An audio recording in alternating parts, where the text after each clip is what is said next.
Hello दोस्तों, क्या आप सच में लोगों को समझना चाहते हैं? क्या आप उनके व्यवहार, उनकी सोच और उनकी असली मंशा को पहचानना चाहते हैं? हम हर दिन अनगिनत इंसानों से मिलते हैं। कुछ हमें पसंद आते हैं, कुछ नहीं। कुछ हमें समझ में आते हैं, कुछ हमें कंफ्यूज कर देते हैं।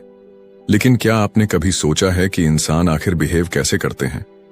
क्यों कुछ लोग इतने चार्मिंग और इन्फ्लुएंशियल होते हैं, जबकि कुछ की बातें सुनकर ही इरिटेशन होने लगता है? क्यों कुछ लोग दूसरों को आसानी से मैनिपुलेट कर लेते हैं और कुछ बार बार धोखा खा जाते हैं? ये सब कोई मैजिक नहीं है, बल्कि एक साइकोलॉजी है, the laws of human nature. यह किताब हमें सिखाती है कि इंसान का नेचर प्रिडिक्टेबल है, और अगर हम इसे समझ लें तो हमारी लाइफ पूरी तरह से ट्रांसफॉर्म हो सकती है। चाहे वो आपकी पर्सनल लाइफ हो या प्रोफेशनल करियर, अगर आपको लोगों की असली नेचर की नॉलेज होगी तो आप हर सिचुएशन में स्मार्ट डिसीजंस ले सकते हैं।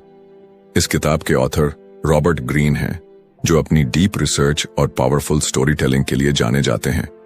उन्होंने इसमें इंसानी साइकोलॉजी, मैनिपुलेशन, पावर डायनामिक्स और बिहेवियर पैटर्न्स को डिकोड किया है, जिसे समझकर हम अपनी लाइफ में एक नया लेवल अचीव कर सकते हैं। इमेजिन करें, आप किसी नए इंसान से मिलते हैं। वो बहुत फ्रेंडली दिखता है, लेकिन कुछ ही समय में आपको लगता है कि वो आपको इमोशनली ड्रेन कर रहा है। या फिर कोई आपका अच्छा दोस्त आपको हमेशा सपोर्ट करता है, लेकिन एक दिन अचानक आपको एहसास होता है कि वो सिर्फ अपने फायदे के लिए ऐसा कर रहा था। ऐसे मोमेंट्स में हम सोचते हैं, काश मैं पहले ही समझ पाता। और यही कमी हम अपनी लाइफ में बार बार महसूस करते हैं। लेकिन अगर हम इंसानों की साइकोलॉजी को सही से समझ लें तो ना सिर्फ हम अपने आसपास के लोगों को डिकोड कर सकते हैं, बल्कि खुद को भी एक बेटर वर्जन में ट्रांसफॉर्म कर सकते हैं। क्या आपको कभी ऐसा महसूस हुआ है कि कुछ लोग हर जगह अटेंशन अट्रैक्ट कर लेते हैं, चाहे वो ऑफिस हो, कोई पार्टी हो या फिर सोशल मीडिया? जबकि कुछ लोग कितनी भी मेहनत कर लें, उन्हें कोई सीरियसली नहीं लेता। ये सिर्फ लक नहीं है, इसके पीछे एक पूरा साइंस छुपा हुआ है। The laws of human nature हमें यही सिखाती है कि कैसे कुछ लोग दूसरों के इमोशंस को मैनिपुलेट करते हैं, कैसे कुछ लोग पावर को अपनी एडवांटेज में यूज करते हैं, और कैसे हम इन पैटर्न्स को पहचान कर अपनी जिंदगी को कंट्रोल में ले सकते हैं। इंसानों के बिहेवियर को समझना सिर्फ एक स्किल नहीं है, बल्कि ये सर्वाइवल की स्ट्रेटजी है। अगर आप लोगों की इंटेंशंस, इमोशंस और उनके हिडन मोटिव्स को डीकोड कर सकते हैं, तो कोई आपको इजीली फूल नहीं कर सकता। आप अपने रिलेशनशिप्स को स्ट्रांग बना सकते हैं, अपने करियर में ग्रो कर सकते हैं और हर सिचुएशन में खुद को पावरफुल बना सकते हैं। इस वीडियो में हम इस अमेजिंग बुक का डीप डाइव समरी करने वाले हैं, जहां आपको पता चलेगा कि कैसे आप दूसरों की ट्रू नेचर को पहचान सकते हैं, कैसे खुद की इमोशनल वीकनेसेस को कंट्रोल कर सकते हैं और कैसे अपनी लाइफ को एक नई डायरेक्शन दे सकते हैं। तो इस वीडियो को अंत तक जरूर देखिए, क्योंकि अगर आप इसे मिस करते हैं तो आप उस पावर को खो देंगे जो आपकी लाइफ को पूरी तरह से चेंज कर सकती है। अब चलिए डाइव करते हैं the laws of human nature की इस शानदार जर्नी में, जहां हम इंसान की साइकोलॉजी के सबसे गहरे सीक्रेट्स को अनकवर करेंगे। Chapter 1, the law of irrationality, अतार्किकता का नियम। कभी आपने सोचा है कि क्यों कुछ लोग बिना ठोस वजह के गुस्सा कर बैठते हैं? क्यों हम में से कई लोग अपनी भावनाओं के प्रभाव में आकर ऐसे निर्णय ले लेते हैं जो बाद में हमें पछतावे की ओर ले जाते हैं? क्यों ऐसा होता है कि हम किसी चीज को एक नजरिए से देखने लगते हैं और उसी पर अड़ जाते हैं, भले ही हकीकत कुछ और हो? यह सब इंसानी स्वभाव की एक गहरी सच्चाई को दर्शाता है। हम सभी किसी न किसी हद तक इरेशनल होते हैं, और जब हम यह मान लेते हैं कि हम पूरी तरह से लॉजिकल हैं, तब असल में हम सबसे ज्यादा भ्रम में होते हैं। हम अपने चारों तरफ देखें तो पाएंगे कि दुनिया में बड़े बड़े फैसले भी केवल तर्क के आधार पर नहीं लिए जाते। लोग राजनीति में, बिजनेस में, रिश्तों में और अपने करियर में भी ऐसे निर्णय लेते हैं जो अक्सर उनकी भावनाओं से प्रेरित होते हैं। फिर भी हर कोई यह मानता है कि उसने बहुत सोच समझकर और लॉजिकल निर्णय लिया है। एक व्यक्ति जो बहुत बुद्धिमान और शिक्षित है, फिर भी कभी कभी क्रोध में आकर ऐसा काम कर बैठता है जो उसके लिए हानिकारक साबित होता है। एक व्यापारी जो सालों से अपने बिजनेस में सफल है, लेकिन एक बार लालच में आकर कोई गलत निवेश इन्वेस्टमेंट कर लेता है और सब कुछ खो बैठता है। एक नेता जो अपनी दूरदर्शिता के लिए जाना जाता है, मगर जब ईगो उसके ऊपर हावी हो जाता है तो वह गलत निर्णय लेकर अपनी रेपुटेशन को धूमिल कर लेता है। ऐसा क्यों होता है? क्योंकि इंसानी दिमाग में भावनाएं तर्क से अधिक प्रभावी होती हैं। जब हम किसी चीज को लेकर भावुक होते हैं तो हमारा मस्तिष्क उसे सही ठहराने के लिए कोई न कोई तर्क गढ़ लेता है, चाहे वह कितना भी गलत क्यों ना हो। इसे रैशनलाइजेशन कहा जाता है। इसका मतलब यह है कि हम अपने गलत फैसलों को भी सही साबित करने की कोशिश करते हैं, बजाय इसके कि हम उन्हें स्वीकार करें और सुधारने की कोशिश करें। मान लीजिए कि आप किसी व्यक्ति को पसंद करते हैं। अगर वह कोई गलती करता है तो आप उसे नजरअंदाज कर देंगे या उसे माफ करने के बहाने ढूंढ लेंगे। लेकिन वही गलती अगर कोई ऐसा व्यक्ति करे जिसे आप पसंद नहीं करते तो आपको वह बहुत बड़ी लगने लगेगी। यह दर्शाता है कि हम चीजों को निष्पक्ष होकर नहीं देखते, बल्कि हमारी भावनाएं हमें प्रभावित करती हैं। इसी तरह जब हम किसी चीज से डरते हैं तो हमारा दिमाग उसी डर को सही साबित करने के लिए कारण ढूंढने लगता है। अगर हमें लगता है कि हम असफल हो सकते हैं तो हम उन सभी कारणों पर ध्यान देने लगते हैं जो हमारी असफलता को सिद्ध कर सकते हैं। ये इमोशनल थिंकिंग हमें आगे बढ़ने से रोकती है। अगर हम सच में अपनी भावनाओं को नियंत्रित करना चाहते हैं तो सबसे पहले हमें यह समझना होगा कि हम पूरी तरह से तर्कसंगत नहीं हैं। हमें खुद को यह सवाल पूछना होगा, क्या मेरा यह निर्णय किसी भावना से प्रभावित है? अगर हां, तो हमें एक कदम पीछे हटकर सोचना होगा। कभी कभी हमें लगता है कि कोई व्यक्ति हमारे खिलाफ है, लेकिन अगर हम अपनी भावनाओं को अलग रखकर सोचें तो हो सकता है कि वह वास्तव में हमारी मदद करने की कोशिश कर रहा हो। जब हम गुस्से में होते हैं तो हमें यह लगता है कि हमने सही प्रतिक्रिया दी है, लेकिन अगर हम शांत दिमाग से सोचें तो हमें अपनी गलती का एहसास हो सकता है। स्वयं को भावनाओं से मुक्त करने की कला महान लीडर्स और सफल लोग एक खास चीज में माहिर होते हैं। वे अपनी भावनाओं को नियंत्रित करना सीख जाते हैं। वे यह समझते हैं कि किसी भी परिस्थिति में तुरंत प्रतिक्रिया देने की बजाय थोड़ा रुककर, गहरी सांस लेकर और तर्कसंगत सोच अपनाकर फैसला लेना बेहतर होता है। जब भी हम किसी भावना से प्रेरित होकर कोई निर्णय लेने वाले हों तो हमें खुद से यह पूछना चाहिए, क्या मैं इस स्थिति को निष्पक्ष रूप से देख रहा हूं? क्या मेरा निर्णय किसी डर, लालच, क्रोध या अहंकार से प्रभावित हो रहा है? अगर कोई और मेरी जगह होता तो वह क्या करता? अगर हम इन सवालों के जवाब ईमानदारी से दे सकते हैं तो हम अपने इर्रेशनल बिहेवियर को पहचान सकते हैं और अपने जीवन को बेहतर बना सकते हैं। इर्रेशनलिटी केवल दूसरों में नहीं होती, यह हमारे अंदर भी होती है। अगर हम यह मान लें कि हम भी गलत सोच सकते हैं तो यही पहला कदम होगा अपने दिमाग को अधिक रैशनल बनाने की ओर। भावनाएं हमारे जीवन का हिस्सा है, लेकिन अगर हम उन्हें बिना सोचे समझे अपने निर्णयों पर हावी होने दें तो वे हमें नुकसान पहुंचा सकती हैं। Chapter 2, the law of narcissism, आत्ममुग्धता का नियम। क्या आपने कभी ऐसे इंसान को देखा है जो हमेशा अपनी ही तारीफ करता रहता है, जो हर बात में खुद को सबसे बेहतर दिखाने की कोशिश करता है? या फिर कोई ऐसा व्यक्ति जो आपकी भावनाओं को समझने के बजाय सिर्फ अपने बारे में सोचता है? अगर हां, तो आपने आत्ममुग्धता, नार्सिसिज्म को करीब से देखा है। हम सभी अपने बारे में सोचते हैं, यह स्वाभाविक है, लेकिन कुछ लोग खुद को लेकर इतने अधिक केंद्रित होते हैं कि वे दूसरों की भावनाओं, विचारों और परेशानियों को देख ही नहीं पाते। वे अपने छोटे से दायरे में जीते हैं, जहां उनकी दुनिया का केंद्र केवल मैं होता है। यही आत्ममुग्धता है।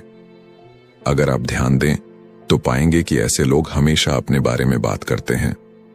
अगर आप उन्हें अपनी किसी समस्या के बारे में बताएंगे तो वे तुरंत उसे अपनी किसी और बड़ी समस्या से जोड़कर बताने लगेंगे।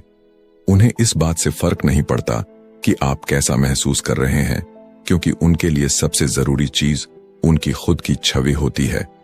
आत्ममुग्धता केवल उन लोगों तक सीमित नहीं है जो दूसरों के सामने खुद को महान दिखाने की कोशिश करते हैं। यह एक बहुत गहरे स्तर पर हर इंसान के अंदर पाई जाती है।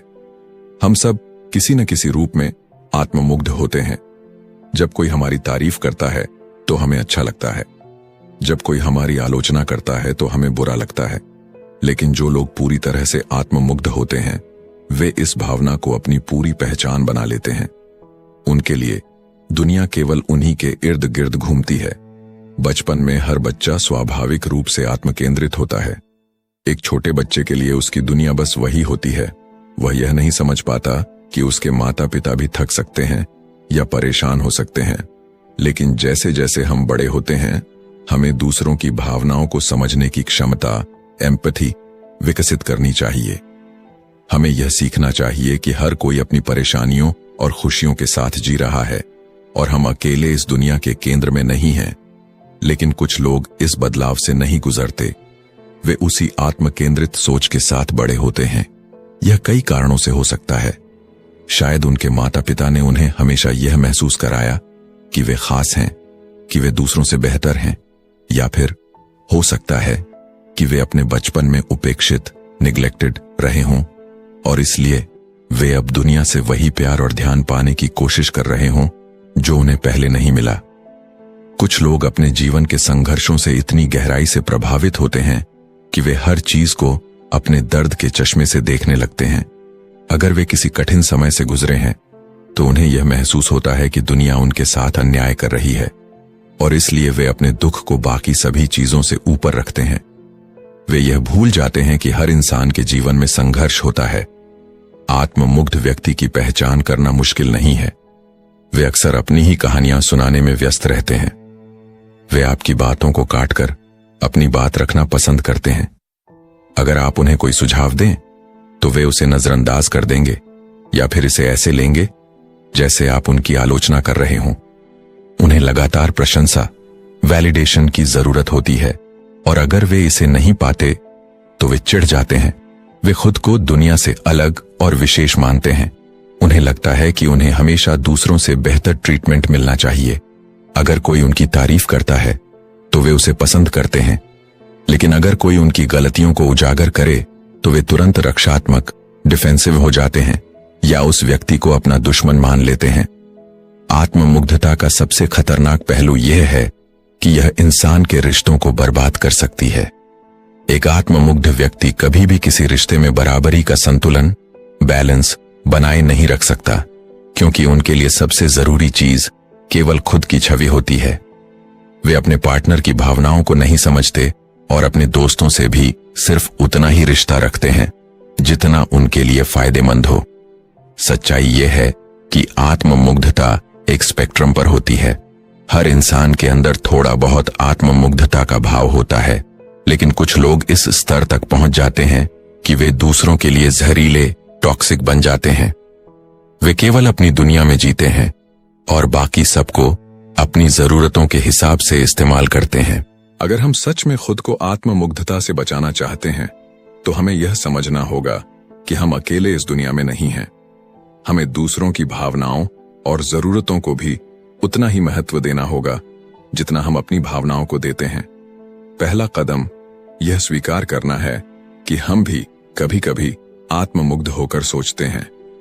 जब हम किसी बातचीत में होते हैं तो हमें खुद से यह पूछना चाहिए, क्या मैं सामने वाले की भावनाओं को भी उतना ही महत्व दे रहा हूं जितना मैं अपनी भावनाओं को दे रहा हूं? अगर जवाब नहीं है तो हमें खुद को बदलने की जरूरत है। हमें दूसरों की बातों को सुनने की आदत डालनी होगी। हमें यह समझना होगा कि हर इंसान अपनी परेशानियों से गुजर रहा है और हमें हमेशा अपने बारे में सोचने के बजाय दूसरों की भावनाओं को भी समझना चाहिए। आत्ममुग्धता का दूसरा पहलू यह भी है कि हमें ऐसे लोगों से बचना होगा जो अत्यधिक आत्ममुग्ध हैं। अगर आप किसी ऐसे व्यक्ति के साथ हैं जो केवल खुद की तारीफ करता है और आपकी भावनाओं को महत्व नहीं देता, तो आपको यह सोचना चाहिए कि क्या यह रिश्ता आपके लिए सही है। आत्ममुग्धता इंसानी स्वभाव का एक हिस्सा है, लेकिन जब यह अत्यधिक हो जाती है तो यह न केवल हमें बल्कि हमारे आसपास के लोगों को भी नुकसान पहुंचाती है। अगर हम सच में एक बेहतर इंसान बनना चाहते हैं तो हमें खुद को दूसरों की जगह रखकर देखना होगा। हमें यह समझना होगा कि हर इंसान की जिंदगी में उसकी अपनी समस्याएं और संघर्ष हैं। जब हम आत्ममुग्धता से बाहर निकलकर एक संतुलित और संवेदनशील इंसान बनते हैं, तब हम केवल खुद को नहीं बल्कि अपने रिश्तों को भी मजबूत करते हैं। असली समझदारी इसी में है कि हम खुद को दूसरों की भावनाओं से जोड़ सकें और अपनी दुनिया को सिर्फ मैं से हटाकर हम की ओर ले जा सकें।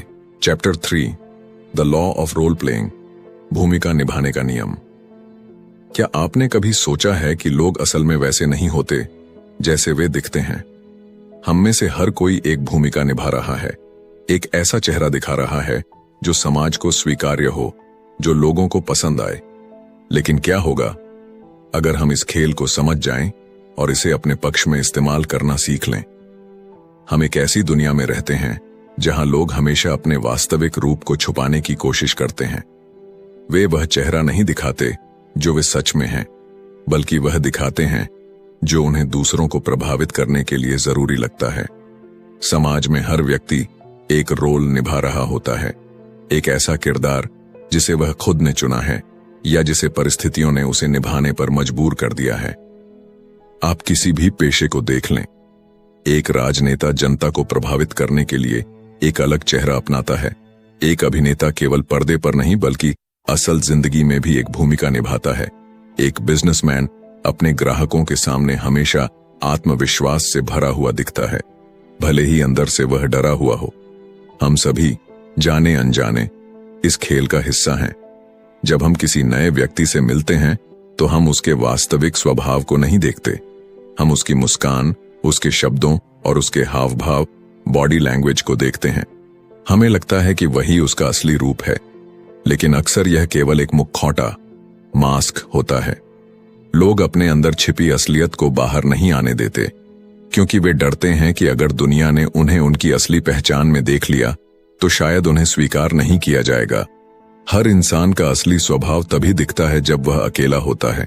जब कोई हमें देख नहीं रहा होता, तब हम असल में वैसे होते हैं जैसे हम हैं, बिना किसी दिखावे के, बिना किसी बनावटी मुस्कान के। लेकिन जैसे ही हम किसी के सामने आते हैं, हमारा रोल प्लेइंग शुरू हो जाता है। हम अपनी बॉडी लैंग्वेज को नियंत्रित करते हैं, अपने शब्दों को तौलते हैं और खुद को ऐसा दिखाने की कोशिश करते हैं जैसा हमें लगता है कि सामने वाले को पसंद आएगा। बचपन से ही हमें यह सिखाया जाता है कि हमें कैसे व्यवहार करना चाहिए। जब हम स्कूल में होते हैं तो हमें अनुशासित, डिसिप्लिन्ड दिखना पड़ता है, भले ही हमारा मन शरारत करने का हो। जब हम नौकरी पर जाते हैं तो हमें हमेशा प्रोफेशनल और आत्मविश्वासी दिखना होता है, भले ही अंदर से हम घबराए हुए हों। जब हम समाज में होते हैं तो हमें अच्छा, दयालु और समझदार दिखना होता है, भले ही हमारे मन में असली भावनाएं कुछ और ही चल रही हों। लोग भूमिकाएं इसलिए निभाते हैं क्योंकि यह उन्हें समाज में स्वीकार्यता, एक्सेप्टेंस दिलाती है। एक कर्मचारी अपने बॉस के सामने एक आदर्श कर्मचारी की भूमिका निभाता है। एक नेता जनता के सामने एक ईमानदार व्यक्ति का मुखौटा पहनता है, और एक दोस्त भी कभी कभी अपनी सच्ची भावनाओं को छुपाकर वही दिखाता है जो उसके दोस्त को अच्छा लगे। लेकिन सवाल यह उठता है, क्या हम इन भूमिकाओं के जाल में फंस चुके हैं? क्या हम अपने असली स्वभाव से इतने दूर हो चुके हैं कि हमें खुद भी नहीं पता कि हम असल में कौन हैं? अगर आप लोगों को ध्यान से देखें तो आप यह समझ सकते हैं कि कौन अपनी असली भावनाओं को छुपा रहा है और कौन सच बोल रहा है। जब कोई व्यक्ति बहुत अधिक आत्मविश्वास दिखाने की कोशिश करता है तो हो सकता है कि वह अंदर से असुरक्षित, इनसिक्योर हो। जब कोई बहुत अधिक दयालु बनने की कोशिश करता है तो संभव है कि वह अपनी असली भावनाओं को छुपा रहा हो। लोगों के चेहरे पर लिखी गई मुस्कान हमेशा उनके मन की सच्चाई को नहीं दिखाती। कभी कभी उनकी आंखों में छुपा डर, उनके हाथों की हल्की सी हलचल, उनकी आवाज का कंपन, यह सब उनके अंदर छुपे सच को उजागर कर सकता है। लेकिन इस खेल में केवल दर्शक बनकर रहने की जरूरत नहीं है। अगर आप इस नियम को समझ जाएं, तो आप इसे अपने पक्ष में इस्तेमाल कर सकते हैं। जब आपको किसी से कुछ हासिल करना हो तो आप भी अपनी भूमिका को इस तरह से ढाल सकते हैं कि सामने वाला आपके प्रभाव में आ जाए। आप अपने शब्दों, अपनी बॉडी लैंग्वेज और अपने हाव भाव का इस्तेमाल करके लोगों को वह दिखा सकते हैं जो वे देखना चाहते हैं। अब सवाल यह उठता है, क्या हमें भी इस खेल का हिस्सा बनना चाहिए? क्या हमें भी एक मुखौटा पहनकर समाज में अपनी जगह बनानी चाहिए? इसका जवाब इतना सरल नहीं है। अगर आप इस दुनिया में सफल होना चाहते हैं तो आपको यह समझना होगा कि रोल प्लेइंग इस समाज का हिस्सा है। आपको यह सीखना होगा कि कब और कैसे खुद को इस खेल में शामिल करना है। अगर आप एक नौकरी के इंटरव्यू में हैं तो आप अपना आत्मविश्वास दिखाएंगे, भले ही आप अंदर से नर्वस हों। अगर आप किसी महत्वपूर्ण व्यक्ति से मिल रहे हैं तो आप अपनी भाषा और व्यवहार को इस तरह से ढालेंगे कि वह आपसे प्रभावित हो। लेकिन साथ ही आपको यह भी याद रखना होगा कि कहीं यह भूमिका आपकी असली पहचान को न दबा दे। अगर आप हमेशा एक मुखौटा पहने रहेंगे तो एक समय आएगा जब आपको खुद भी नहीं पता होगा कि आप असल में कौन हैं। इसलिए समझदारी इसी में है कि आप इस नियम को अपने लाभ के लिए इस्तेमाल करें, लेकिन अपनी असली पहचान को भी न भूलें। दुनिया एक मंच है और हम सभी इस मंच पर अपनी अपनी भूमिकाएं निभा रहे हैं। कोई यह दिखाने की कोशिश कर रहा है कि वह बहुत सफल है, कोई यह साबित करने में लगा है कि वह बहुत खुश है, और कोई अपने दुख को छुपाकर मुस्कान का मुखौटा पहने हुए है। लेकिन अगर आप इस खेल को समझ जाइए तो आप इसे अपने फायदे के लिए इस्तेमाल कर सकते हैं। जब आप यह समझने लगते हैं कि लोग केवल वही नहीं हैं जो वे दिखते हैं, बल्कि उनके पीछे भी एक असली चेहरा छुपा है, तब आप दुनिया को एक अलग नजरिए से देखने लगते हैं। आप झूठी मुस्कानों के पीछे का दर्द देख सकते हैं, बनावटी आत्मविश्वास के पीछे की असुरक्षा महसूस कर सकते हैं, और दिखावे के शब्दों के पीछे छुपी सच्चाई को पहचान सकते हैं।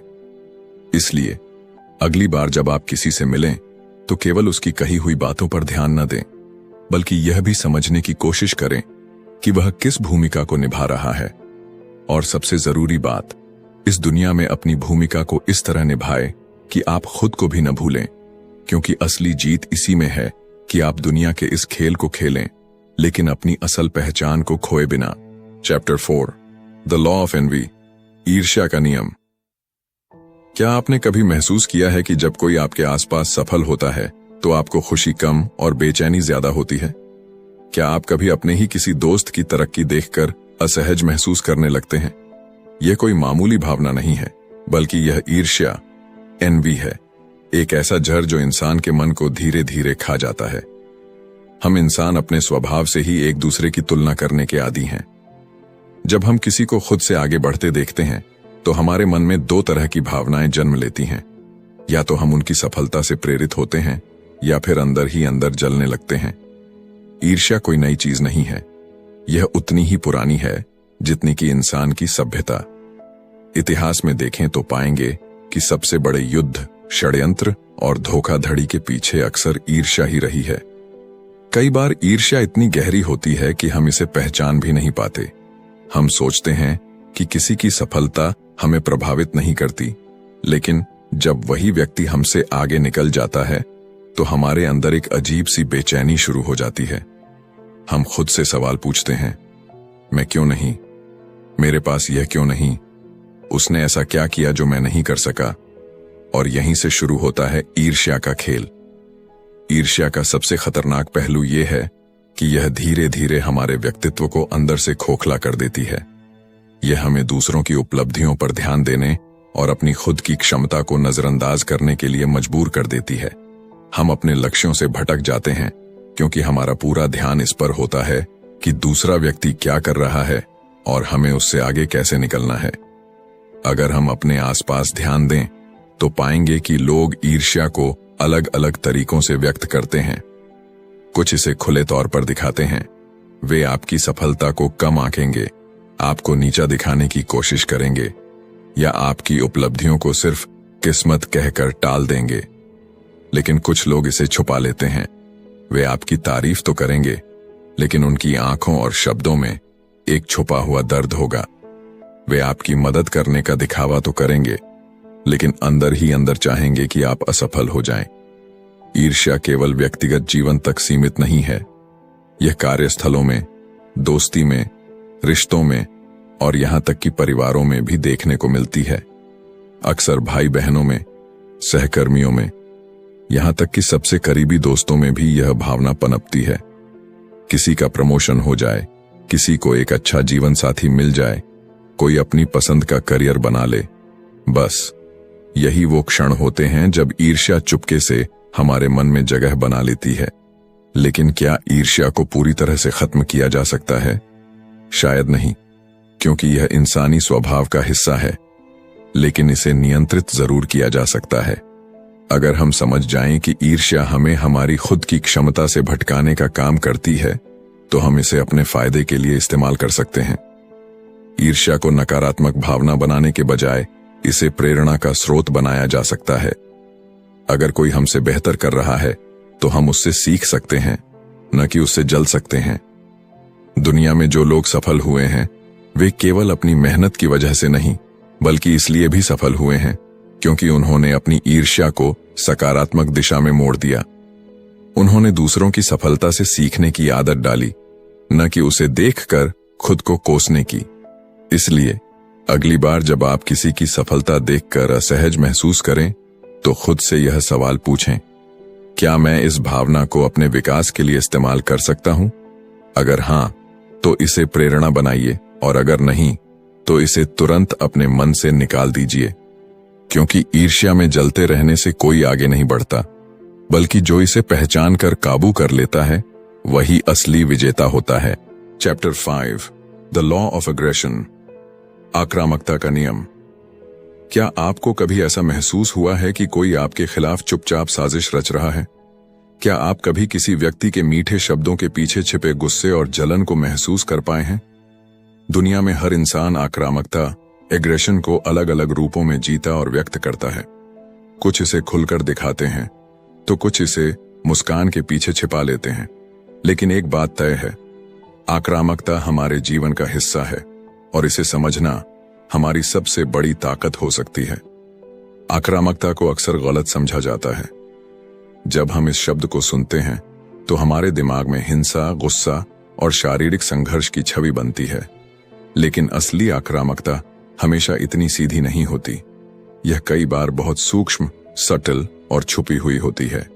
यह केवल शारीरिक रूप में नहीं, बल्कि शब्दों, भावनाओं और मानसिक खेलों, माइंड गेम्स के रूप में भी सामने आती है। कुछ लोग आक्रामकता को एक हथियार की तरह इस्तेमाल करते हैं, जबकि कुछ इसे नियंत्रण करने की कोशिश करते हैं। समाज में हर इंसान के भीतर एक न एक रूप में आक्रामकता मौजूद होती है। फर्क सिर्फ इतना है कि कुछ इसे नियंत्रित और सही दिशा में मोड़ना जानते हैं, जबकि कुछ इसे दूसरों के खिलाफ नफरत और बदले की भावना में बदल देते हैं। बचपन से ही हमें सिखाया जाता है कि हमें विनम्र, पोलाइट और शांत रहना चाहिए। हमें अपने गुस्से को दबाना चाहिए। लेकिन क्या वास्तव में गुस्से को दबाना सही तरीका है, या फिर हमें इसे समझकर सही दिशा में इस्तेमाल करना चाहिए? जब हम अपने आसपास के लोगों को देखते हैं, तो हमें कई तरह की आक्रामकता देखने को मिलती है। कुछ लोग सीधे टकराव, कॉन्फ्रंटेशन में विश्वास रखते हैं। वे अपने गुस्से को खुलकर जाहिर करते हैं, बिना किसी डर के। वे बहस करते हैं, अपनी बात मनवाने के लिए जोर लगाते हैं, और कभी कभी लड़ाई तक करने को तैयार हो जाते हैं। यह खुले रूप में दिखने वाली आक्रामकता होती है, जिसे पहचानना आसान होता है। लेकिन कुछ लोग ऐसे होते हैं जो अपनी आक्रामकता को एक अलग ही स्तर पर ले जाते हैं। वे इसे छुपाकर रखते हैं, अपनी नाराजगी को मीठे शब्दों और दिखावे की मुस्कान में लपेटकर पेश करते हैं। छुपी हुई आक्रामकता, पैसिव एग्रेशन, सबसे खतरनाक होती है। ऐसे लोग सीधे लड़ाई नहीं करते, बल्कि दूसरों के खिलाफ गुप्त रूप से साजिशें रचते हैं। वे दूसरों की सफलता में अड़चन डालते हैं, पीठ पीछे बुरा बोलते हैं और दिखावे के रिश्ते निभाते हैं। वे कभी खुलकर अपना गुस्सा नहीं दिखाते, लेकिन उनके मन में जलन और नफरत पलती रहती है। वे सामने से तो आपकी तारीफ करेंगे, लेकिन आपकी नाकामयाबी का इंतजार भी करेंगे। कई बार हम खुद भी इस आक्रामकता का शिकार होते हैं।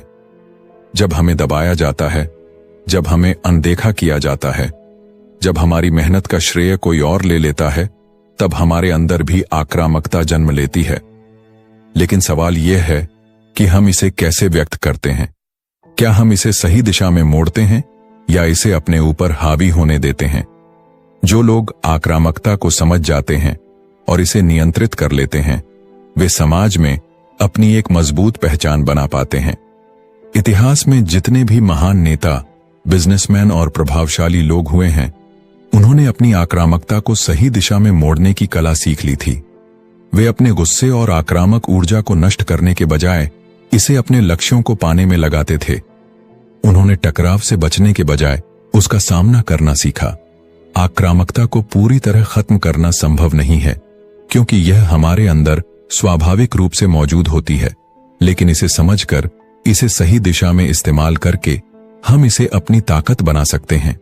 जब कोई हमें चुनौती देता है, जब कोई हमें कमजोर साबित करने की कोशिश करता है, तो हमें उस ऊर्जा को अपने आत्म सुधार, सेल्फ इंप्रूवमेंट में लगाना चाहिए, न कि उसे नफरत और बदले की भावना में बर्बाद करना चाहिए।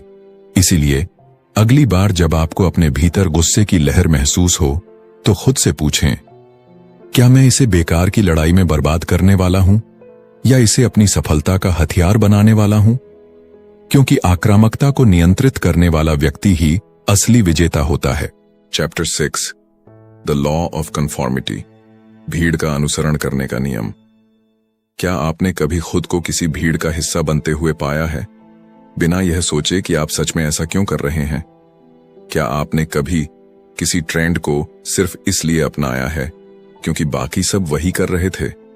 हम सोचते हैं कि हम अपने फैसले खुद लेते हैं, लेकिन सच ये है कि समाज, संस्कृति और हमारे आसपास मौजूद लोग हमें उस दिशा में धकेलते हैं जहां हम बिना सोचे समझे भीड़ का हिस्सा बन जाते हैं।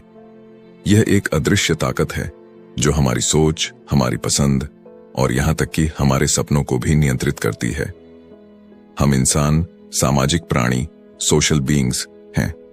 हम जन्म से ही एक समुदाय का हिस्सा होते हैं और हमें इस बात की परवाह होती है कि लोग हमारे बारे में क्या सोचते हैं। हम यह नहीं चाहते कि हमें अलग या अजीब समझा जाए।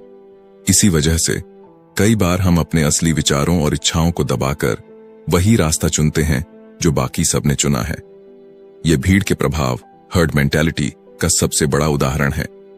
भीड़ का अनुसरण करना हमेशा बुरा नहीं होता। इतिहास में कई बार समाज के नियम और परंपराएं हमें सुरक्षा और स्थिरता, स्टेबिलिटी देने में मदद करती हैं, लेकिन जब यह अनुसरण आंख मूंद कर किया जाता है, बिना तर्क और समझ के, तब यह खतरनाक हो सकता है। जब हम सिर्फ इसलिए कोई फैसला लेते हैं क्योंकि सब यही कर रहे हैं, तब हम अपनी खुद की सोचने समझने की क्षमता को कमजोर कर देते हैं। अगर आप गौर करें तो पाएंगे कि यह प्रवृत्ति हमारे जीवन के हर हिस्से में मौजूद है। स्कूल में हमें सिखाया जाता है कि अच्छे नंबर लाना ही सफलता की निशानी है। कॉलेज में हमें वही कोर्स चुनने के लिए कहा जाता है जो सेफ हो, भले ही हमारी असली रुचि किसी और चीज में हो। जॉब में हम वही काम करते हैं जो समाज में सम्मानित माना जाता है, बिना यह सोचे कि क्या वह वास्तव में हमें खुशी देता है। सोशल मीडिया इस नियम का सबसे बड़ा उदाहरण है। जब कोई नया ट्रेंड आता है तो लोग बिना सोचे समझे उसे फॉलो करने लगते हैं। कोई नया फैशन, कोई नया विचार, कोई नया चैलेंज, लोग इसे अपनाने के लिए उत्सुक रहते हैं क्योंकि वे भीड़ से अलग नहीं दिखना चाहते। वे नहीं चाहते कि लोग उन्हें आउटडेटेड समझें। यह प्रवृत्ति हमारे फैसलों को नियंत्रित करने लगती है और धीरे धीरे हम यह भूल जाते हैं कि हम असल में क्या चाहते थे। इतिहास गवाह है कि जब जब लोगों ने बिना सवाल किए भीड़ का अनुसरण किया है, तब तब समाज को भारी नुकसान हुआ है। कई बड़े युद्ध, सामाजिक उथल-पुथल, आर्थिक संकट, ये सब भीड़ के अंधे अनुसरण का नतीजा रहे हैं। लोग बिना यह सोचे कि सच क्या है, केवल इसलिए किसी विचार को अपना लेते हैं क्योंकि बाकी सब उसे सही मान रहे होते हैं। लेकिन यही वह समय होता है जब असली सोचने वाले लोग, असली लीडर्स और बदलाव लाने वाले लोग खड़े होते हैं। जो लोग भीड़ से अलग सोचने की हिम्मत रखते हैं, वे ही दुनिया में कुछ नया और क्रांतिकारी करने में सक्षम होते हैं। अगर आप इतिहास के महान आविष्कारकों, कलाकारों और विचारकों को देखें तो पाएंगे कि वे कभी भी आम भीड़ का हिस्सा नहीं बने। उन्होंने हमेशा सवाल किए, उन्होंने हमेशा अपने रास्ते खुद चुने। वे इस डर में नहीं जे कि लोग क्या कहेंगे, बल्कि उन्होंने यह सोचा कि मैं क्या नया कर सकता हूं। इसीलिए अगली बार जब आप किसी भीड़ का हिस्सा बनने लगें तो खुद से एक सवाल पूछें, क्या मैं यह सच में अपने मन से कर रहा हूं या सिर्फ इसलिए क्योंकि बाकी सब यही कर रहे हैं? अगर आपका जवाब दूसरा है, तो यह समय है खुद को पहचानने का, अपनी सोच को दिशा देने का और इस भीड़ से बाहर निकलकर अपनी अलग राह बनाने का। क्योंकि इतिहास उन्हीं लोगों को याद रखता है जिन्होंने भीड़ का अनुसरण करने के बजाय भीड़ को एक नई दिशा दी। Chapter 7, the law of death denial, मृत्यु के भय का नियम। क्या आपने कभी सोचा है कि आपके जीवन में सबसे बड़ा डर क्या है? क्या यह असफलता है या फिर अकेलापन? शायद इनमें से कुछ भी नहीं। असल में हमारा सबसे गहरा डर मृत्यु, डेथ है। मृत्यु का भय एक ऐसी भावना है जो हमें जीवन भर सताती है, चाहे हम उसे स्वीकार करें या नहीं। हम में से अधिकांश लोग मृत्यु के बारे में सोचने से बचते हैं, लेकिन क्या कभी आपने सोचा है कि अगर हम मृत्यु के डर का सामना करें तो क्या यह हमारे जीवन को और भी अधिक अर्थपूर्ण नहीं बना सकता? मृत्यु के भय को समझना और स्वीकारना शायद सबसे कठिन कार्यों में से एक है। हम हमेशा यह मानते हैं कि मृत्यु दूसरों के साथ ही होगी, लेकिन खुद के साथ नहीं। हम सोचते हैं कि यह दूर है, कि हम इसे समय पर टाल सकते हैं। जीवन की भागदौड़ में हम अपनी मृत्यु के विचारों को दिमाग से बाहर रखते हैं। हम अपनी उम्मीदों, सपनों और कामों में इतने व्यस्त हो जाते हैं कि हमें लगता है कि मृत्यु हमारे जीवन का हिस्सा नहीं है। लेकिन सच्चाई यह है कि मृत्यु का डर ही हमारे जीवन को नियंत्रित करता है। यह डर हमें जीवन के छोटे छोटे फैसलों में अज्ञेय रूप से प्रभावित करता है। हम जो काम करते हैं वे सिर्फ इसीलिए नहीं होते कि हम उन्हें चाहते हैं, बल्कि इसलिए होते हैं क्योंकि हम नहीं चाहते कि मृत्यु हमें किसी समय बिना किसी तैयारी के पकड़ ले। हमारी सबसे बड़ी चिंता यह है कि हम अधूरी जिंदगी जीकर चले जाएं। यही कारण है कि हम अपनी जिंदगी के सभी फैसले करते समय भविष्य में आने वाली मृत्यु को नकारते हैं और कुछ करना या सोचना शुरू कर देते हैं जो हमें समय पर करना चाहिए। हमारा डर अक्सर हमारी उम्मीदों से मेल खाता है। हम खुद से कहते हैं, अभी बहुत कुछ करना बाकी है, अभी तो मेरी जिंदगी की शुरुआत है, मैं अपने सपने पूरे करूंगा। लेकिन फिर धीरे धीरे समय निकल जाता है और हम अपने ख्वाबों को टालते जाते हैं मृत्यु के विचारों से बचने के लिए। यह अनजाने में हमारी गति को धीमा कर देता है, क्योंकि हम मरने से डरते हैं लेकिन जीवन जीने का तरीका भूल जाते हैं। हम यह भूल जाते हैं कि जो समय हम बर्बाद करते हैं वह कभी वापस नहीं आता।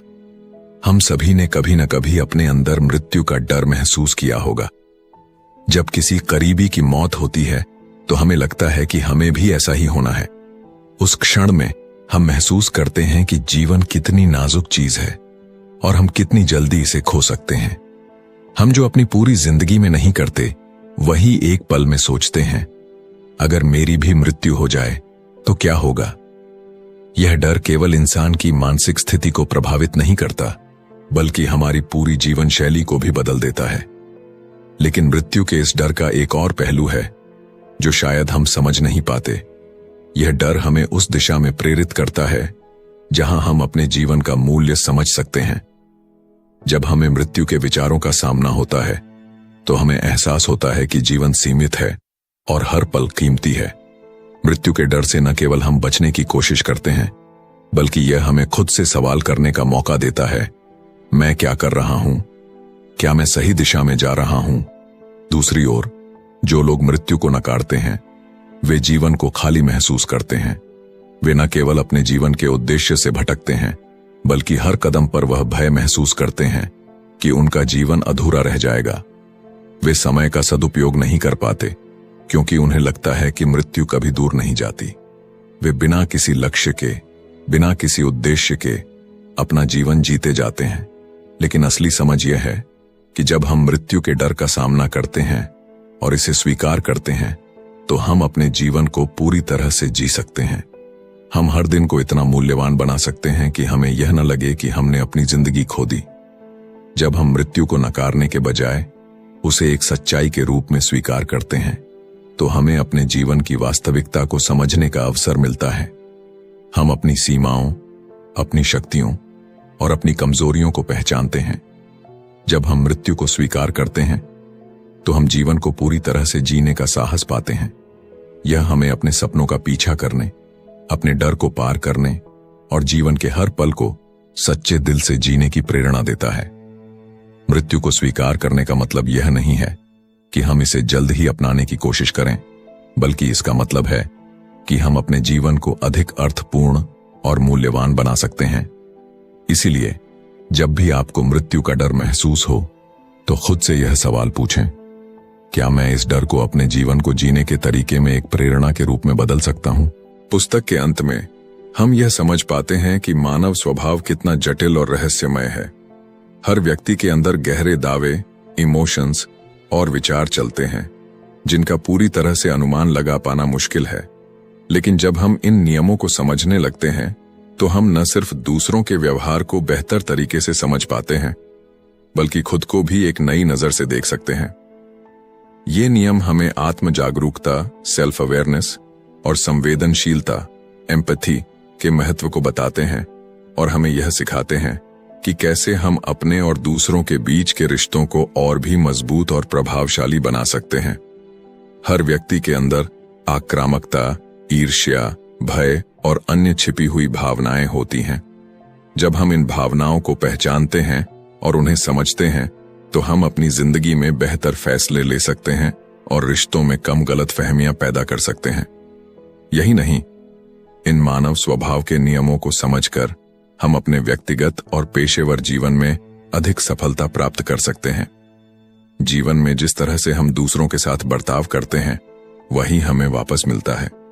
इसलिए खुद को समझने और दूसरों को समझने की कोशिश करना न केवल हमें मानसिक शांति देता है, बल्कि हमारे जीवन को और भी प्रभावशाली बना सकता है। अगर आपको यह वीडियो पसंद आया हो तो कृपया लाइक और सब्सक्राइब करना न भूलें। बुकपीडिया पर जुड़ें और इसी तरह के और गहरे ज्ञान से भरपूर वीडियो देखिए। अगले वीडियो में फिर मिलेंगे। तब तक खुश रहिए और अपने जीवन को पूरी तरह से जीने की कोशिश करते रहिए।